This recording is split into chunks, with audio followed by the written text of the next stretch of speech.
Hey, welcome to Ask a Pastor. Today I'm joined by Mike Hatch. Mike's been a longtime part of Orchard Hill, been on staff for 5 years. A little over 5 years, yep.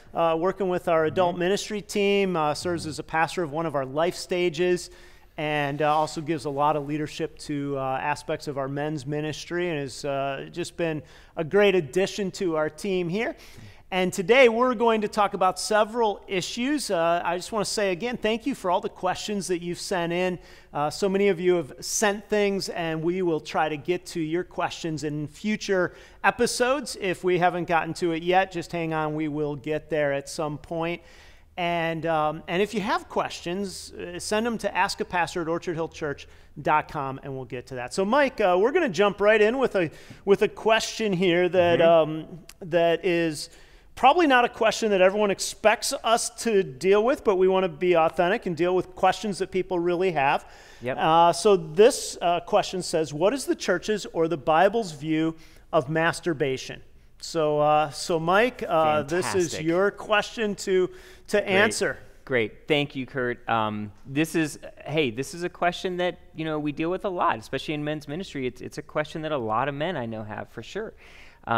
So yeah, it's relevant, and I'm glad that we're talking about it, and I think there's a lot to be said about it. Specifically, the Bible doesn't say anything specific about the act of masturbation, if you will, and saying whether it's right or wrong. There's one reference I know in Genesis 38 where it talks about Tamar and Onan, who was asked to marry Tamar and have kids with her, and he disobeyed God in doing that, basically. And it says that he spilled his seed, if you will, or his semen, and because he knew that he didn't want to procreate, basically, is what it amounted to. And so he spilled his semen, and many people will point to that as being, hey, masturbation is wrong, but in actuality, what's being said there is disobedience to God, and what God's calling you to do is really wrong. Okay. So what, if I'm hearing you correctly, some people will use the Genesis 38 passage to say anytime you, quote unquote, spill your seed, that's wrong, you shouldn't do it.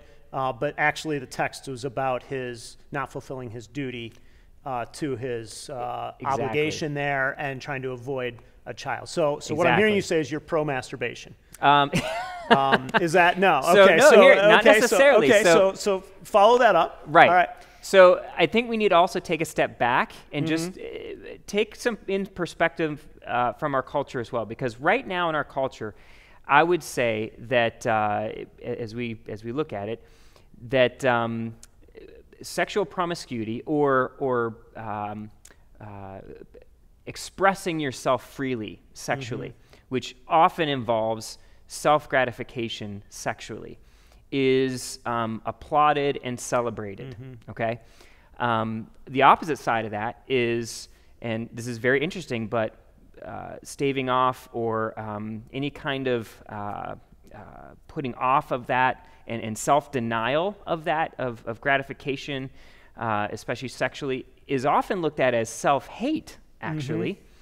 And so we have these interesting cultural pressures that are influencing this whole question as well. From a Christian perspective, we're called by God, especially as men, in our relationship with our wives, to love them. And I know there are multiple contexts here too, by the way. There's our within a marriage context, but then you also have the single guy out there about him and masturbation, right? Within the context of a marriage, we're called to love our wives as Christ loved the church, which has a lot to do, obviously, if you look at how Christ loved the church, he sacrificed himself for the church. And so there's an element in our marriages where I think God calls us to be self-sacrificial and to, which doesn't necessarily mean all the time that, in certain contexts that masturbation might occur, but our wives should be our primary mode of expression, and sexuality should be expressed within relationship with them, if that makes any sense, versus in isolation. So when we gratify ourselves sexually aside from or apart from or in isolation from our wife and our marriage, Usually, always, it has something to do with fantasy. It has something to do with you have to bring in images as a guy into your mind in order to gratify yourself in that way. And often that leads to being separate from your wife, and that activity being separate from her, which is then kind of outside the bounds of that relationship, what God calls us to in our marriage. The other thing that it opens the door to, of course, is pornography and all sorts of other ways temptation can seep in and pull us to be more obsessive about self-gratification.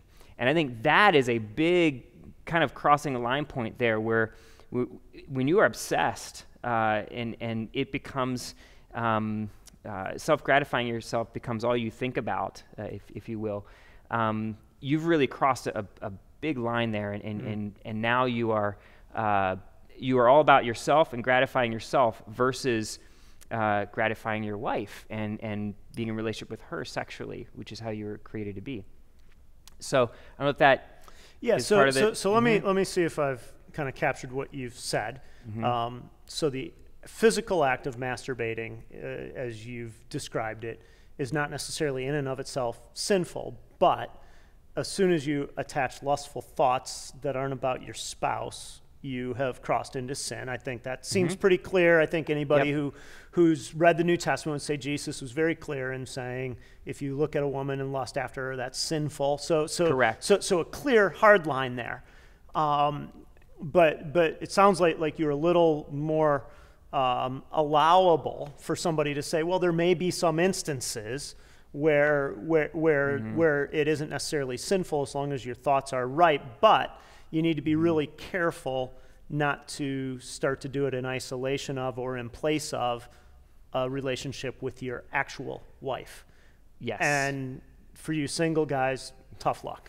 Is that kind of what I'm hearing? No. Here's the thing. There's a physical piece to this that's real. As men, physiologically, biologically, there is a buildup inside of us of a creation of semen and seed, if you will, of sperm to be released, which is why typically, I know when I counsel couples, for example, who are getting married, I would say there should be at least probably a once or twice a week regimen, that sounds strict, that's not what I mean, but rhythm of being sexually engaged with your spouse. Because you're talking about once they're married, not on right, the exactly. lead up to. Okay. Right, exactly. Just once they're sure married, we're yes. clear on that. Okay. Yes, once they're married, because typically about every 72 hours, men experience this kind of this. I almost want to call it a pressure inside of us, if you will.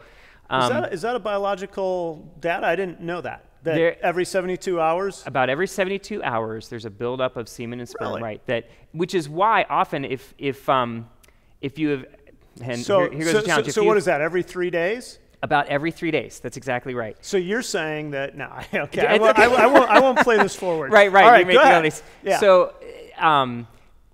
So as guys who have, so for example, this is a big part of my story, by the way, because I've been addicted to pornography and have struggled with that for the majority of my life. And so I've had to look very seriously at this and work through a lot of these issues with my wife as well. Like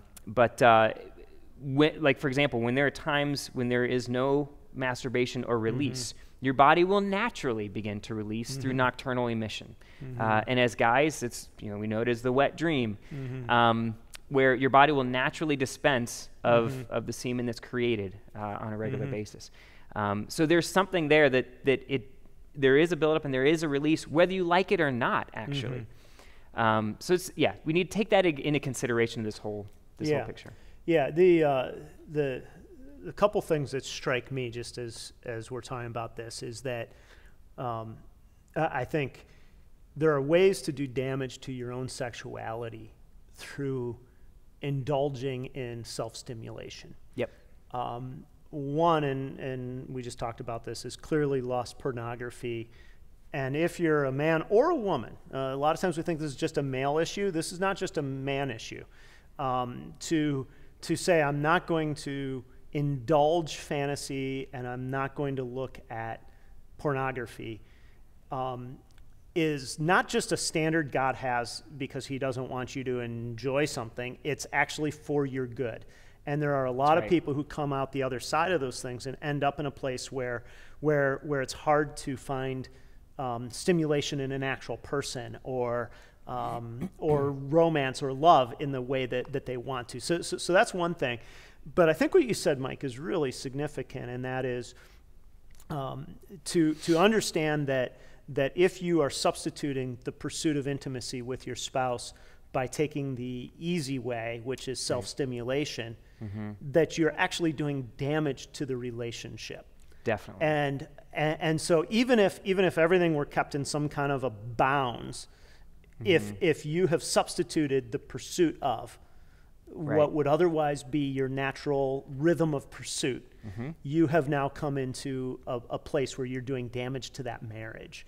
And I think that's what people often don't get. But so let me just put the question this way. If some man were to come to you, and we'll just say man for the sake of this exercise, and say, you know what, I find that my wife and I don't have the same rhythm. I'm every 72 hours, she's every 72 days, or whatever it is. And so sometimes to stimulate myself in between means that I don't hassle her as much. I just think about her. I don't think about anybody else.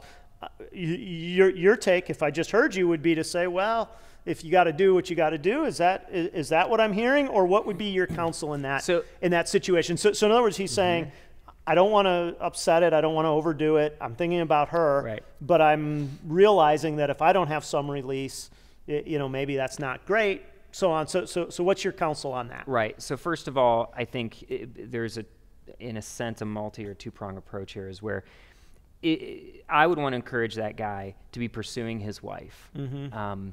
And because that is a great opportunity for a development of intimacy as you bring something like that's very sensitive to guys. I mean, guys, this is something that it can be hard for us to bring to our wives and say, I need this sexually, and it's a very, very, very vulnerable place, And so, but to enter into that conversation with your wife and express that that's a concern for you in terms of your sexual life, I think can open the door to even greater intimacy with her. So I would hope that the guy would be in communication with her about it. In the meantime, I think it's yes, I don't think it'd be wrong for a guy if he's thinking about his wife to look for that release in between those times. But it cannot substitute his pursuing her, and because here's the thing often too is, and again, I'm speaking from experience myself, when I went to lust and pornography and would act out in that way, I was looking to fill something inside of me too. There's a physical component, but there's also the spiritual component that I'm trying to fill a missing piece in me, and a lack of intimacy where I didn't understand how to express that intimacy. And so the pornography or looking or thinking about other women was that it was a cheap intimacy. It was a counterfeit is what it was. That's right. And so, but the more you feed into that, well, it becomes a substitute for not feeling wanted by an actual woman is saying I'm wanted by an imaginary woman. And it becomes a substitute for pursuing an actual woman and an actual relationship. So my word of caution there would be to say pursue intimacy consistently, because where I think the real damage of this is it's just a lot easier to take care of it yourself than it is to spend all day courting and leading to something, all week, whatever it is. And then it becomes, well, that's just easier. I don't need to do this. And then your marriage is not having the same foundation. Definitely. Okay. Any last thoughts on this question? I realize, it could be, folks who are Christian, maybe not Christian, who might be watching this, and so from a Christian perspective, we're called to be like Christ, and I'm looking up here Philippians 2, for example, where Paul says, in your relationships with one another, have the same mindset as Christ Jesus. And Christ Jesus he took on the nature of a servant. He didn't consider, or a slave actually is a better rendering of that, did not consider equality with God something to be grasped. Rather, he made himself nothing, taking on the very nature of a slave. I think today, that's not the message of our culture. The message of our culture is, take what's yours, you deserve it, you need to fulfill yourself, do it. The message of the gospel, if the gospel has really touched your heart, and you've come to a realization of God's grace in your life, that it has actually changed you, and you're grateful for what God's done to you, you can't help but desire to serve others, especially your wife or your spouse as well, and to pursue her in that way, to sacrifice for her, as opposed to being so self-focused on yourself, and trying to fulfill something inside of you apart from your wife. Like you said, just leads to destruction in the marriage. Well, what's striking, and you just alluded to this, is in our culture, somebody who doesn't have faith watches this, listens to this, they'll be like, you guys are a bunch of prudes. No harm, no foul, doesn't hurt anybody. For you to think a few thoughts and self-stimulate, do what you got to do is kind of the thinking. But what that misses, and I think, is that God didn't design us in a vacuum, and He's the creator. And so when He gives us some principles, guidelines, standards, rules, whatever you want to call that, it's actually for our good, because He understands how we function, we function best. And what we want to do as ourselves is we want to say, well, I get it, I understand it, I don't need any higher authority, rather than sometimes saying, I'll bend my knee to kind of where God is in this. So good. Well, thank you, Mike. That's a hard subject, but I appreciate you addressing that.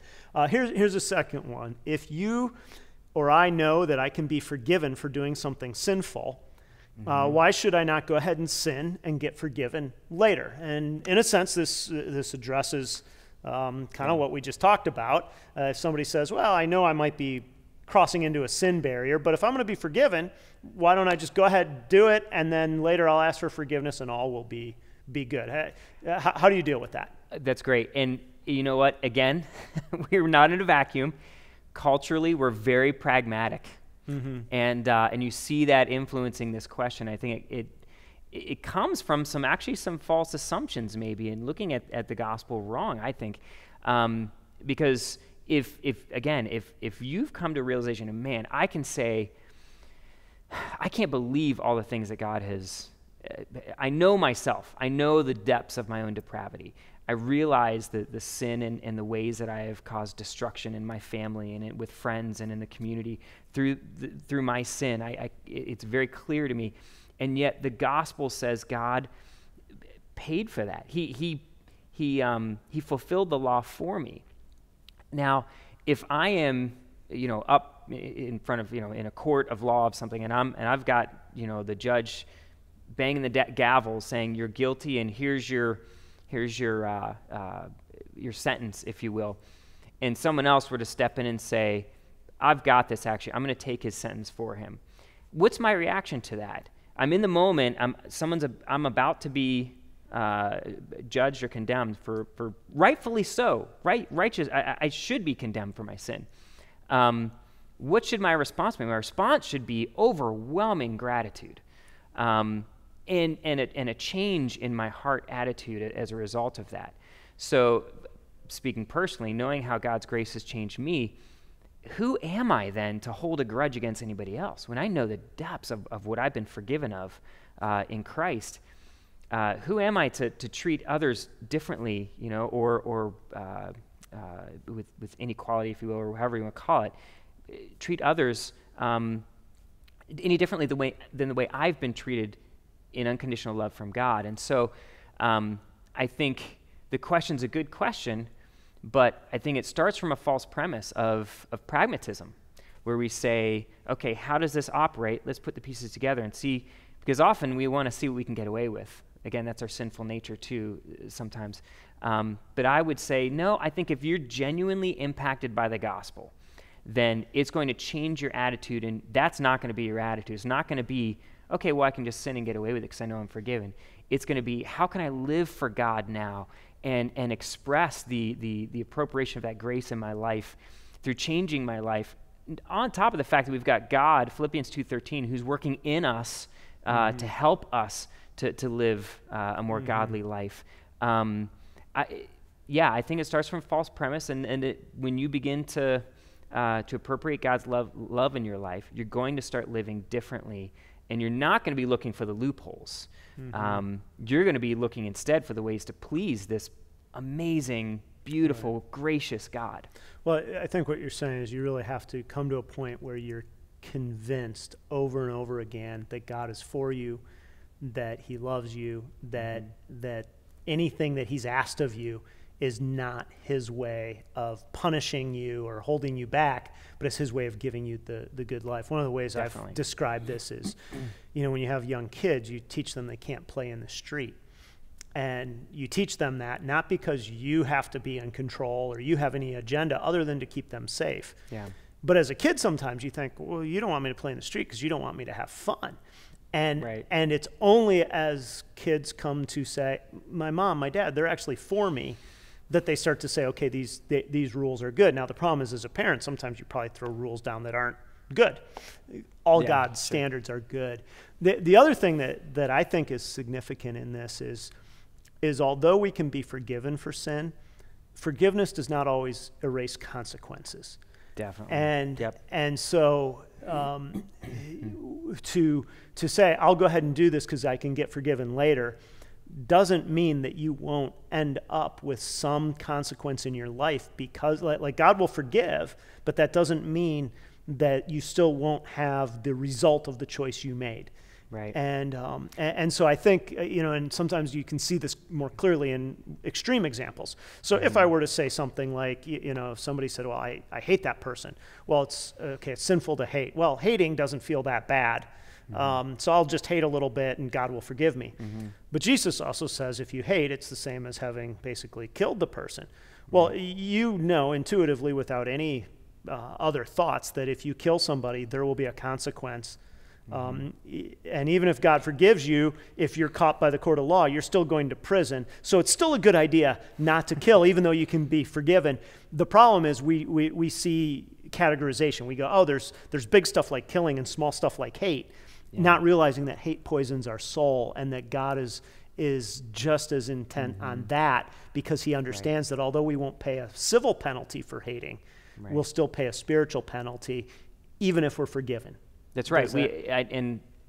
I'm forgetting the reference now. Maybe it's Romans, where it said that God cannot be mocked, that we reap what we sow. Yeah. Galatians 6, 7, 8, 9, 10. Yeah. So we reap what we sow. We sow seeds, if you will, that take root and bear fruit in our life. Hopefully it's the fruit of the Spirit, and not fruit of destruction. Yeah. And so, I'm just grateful that we have God who's, through his Holy Spirit, working in us, changing our will also to learn to please him. That we're not left on our own either, But we sow these seeds, and we reap destruction and consequences, real consequences in our lives. Yeah. So super. Well, thank you. We're going to need to leave it here. If you have any questions, send them to askapastor@orchardhillchurch.com. We'll be happy to address them in the days ahead. Thank you, Mike. Thanks. Good to be here.